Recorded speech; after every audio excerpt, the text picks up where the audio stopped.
ഇപ്പോൾ വരുന്നൊരു പ്രധാനപ്പെട്ട വാർത്ത, ടിനി ടോമിനെതിരെ കേസെടുക്കാൻ നിർദ്ദേശമെന്നുള്ള വാർത്ത വരുന്നുണ്ട്.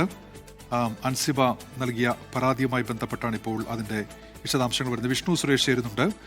കോടതിയാണ് ഇപ്പോൾ നിർദ്ദേശം നൽകിയിരിക്കുന്നത്. വിഷ്ണു, എന്തൊക്കെയാണ് വിവരങ്ങൾ?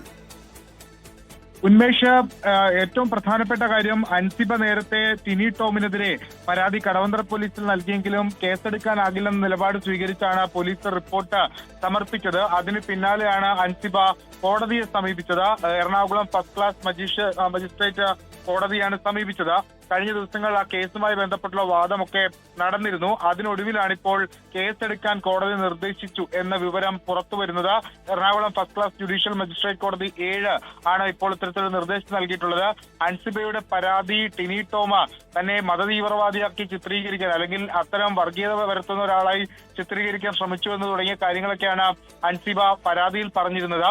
നേരത്തെ ഈ കേസുമായി ബന്ധപ്പെട്ട അൻസിബയുടെയും അമ്മയുടെ മുൻ പ്രസിഡന്റ് ശ്വേതാ മേനോന്റെയും ടിനി ടോമിന്റെയും അതോടൊപ്പം തന്നെ ഈ പരാതിയുമായി ബന്ധപ്പെട്ടുള്ള നീന കുറുപ്പിന് അടക്കമുള്ള ആളുകളുടെ മൊഴി കടവന്ത്ര പോലീസ് രേഖപ്പെടുത്തിയിരുന്നു. പക്ഷേ കേസെടുക്കാൻ, ഒരാൾ പറയുന്നത് കേട്ട് കേസെടുക്കാൻ എന്നതിന്റെ പേരിൽ കേസെടുക്കാൻ പറ്റില്ല എന്ന മറുപടിയാണ്, എന്ന റിപ്പോർട്ടാണ് കടവന്ത്ര പോലീസ് ACPക്ക് നൽകിയത്.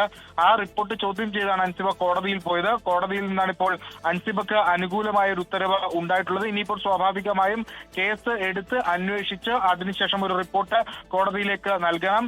അൻസിബ നൽകിയിട്ടുള്ള സ്വകാര്യ ഹർജിയിലാണ് ഇപ്പോൾ കോടതി ഇത്തരത്തിലൊരു തീരുമാനം എടുത്തിട്ടുള്ളത്. ഉന്മേഷ്,